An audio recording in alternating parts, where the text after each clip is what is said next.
This week, we've been studying passions.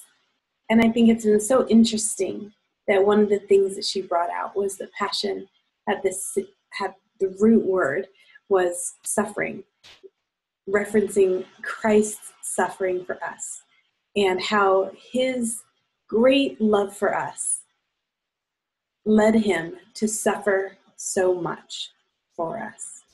And so the question that we are faced with is, what are we passionate about? What are we willing to hurt for? As we were thinking about this, this really conjures the image of a fair weather fan versus a passionate fan. This past football season, I really enjoyed watching the Kansas City Chiefs. They're at the beginning of the season. They had a new running back, they had some new strategy, and they were just waffle stomping the teams that they came up against. And I really enjoyed it. I liked watching it. I got way excited about their victories. It was super fun for me. I have no affiliation with the Kansas City Chiefs, but I was a fan because I was enjoying it. Well, then as the season went on, other teams began to strategize with them in mind, and they had some injuries and stuff happened, and so they didn't do so well, and then I didn't enjoy watching them anymore. And I felt fine that they had a lack of success. I just didn't watch it and didn't care because I really wasn't anything more than a fair weather fan. I could enjoy their victories, and then when things got hard, I wasn't willing to feel bad for them. Now, this is very much the opposite of how my husband feels about the Alabama Crimson Tide. He has been a fan of theirs since he was a small child. He has been rooting for them even through, the 80s and 90s where they were not very good and they got, beat a lot. And because he was a fan of Alabama, he managed to get beat up at school a bunch because he was a fan of theirs. He was willing to hurt because of his dedication to this team. And now as they're experiencing success, he really feels it very much because he has invested himself in it and he's hurt for them. He is a real fan of that team.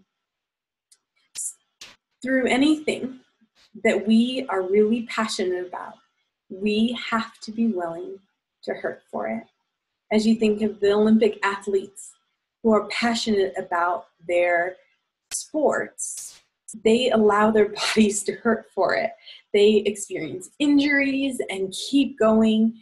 They experience the daily pain of pushing their bodies to the limit of human capabilities in order to play in their field.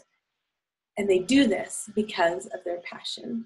As you think of Christian workers like Mother Teresa, she was passionate about the hurting people in India, so much so that she would go into places that hurt her, that she would go into leper colonies and among, the street children, the people, that were dying, that were rejected by everybody else because it was too much to be able to hurt for them. But she said, I will hurt with you. And that was an incredible ministry for those people. So what are we willing to hurt for?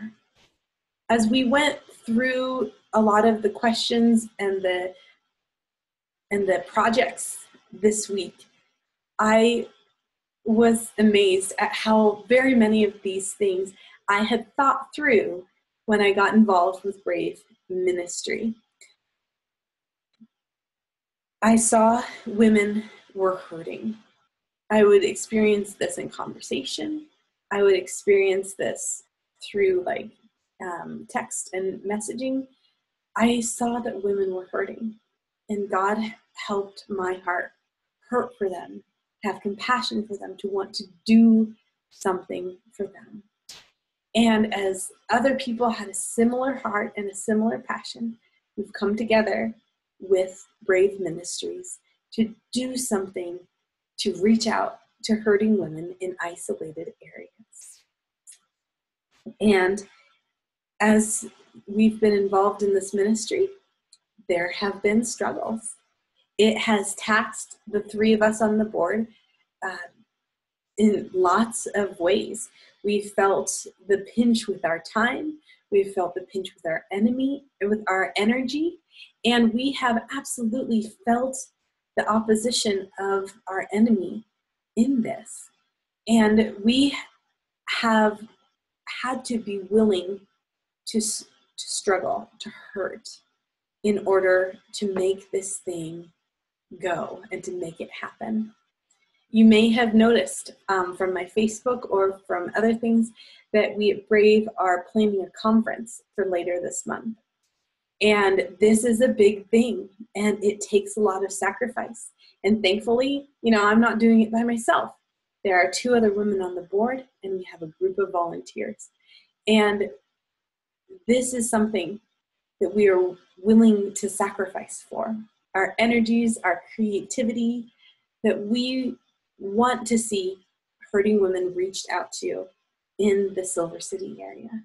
I'm very excited to see what God does with this, what God does with our hearts that are willing to sacrifice for others in our area. Now, I am not in control of a lot of things, which is fantastic, but I have been working on the content because I'm the speaker for it. And the conference is called Stripped, and it's talking about the things that we put on to protect ourselves, the ways that we are engaging in self-protection.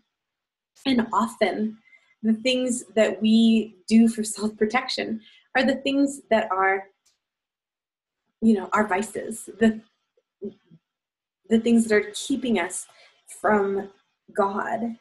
And from that protection is where our anger and anxiety and depression stem.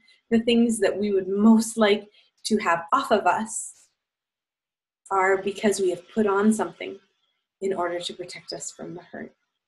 And how God is asking to strip that off of us and put on instead his Christ-likeness.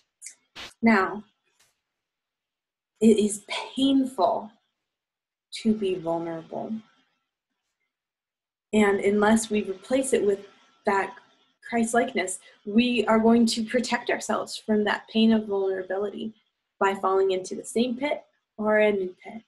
And so it is amazing to me how what God is really calling us to is not just to not be anxious and depressed, but he is calling us to be willing to hurt for other people.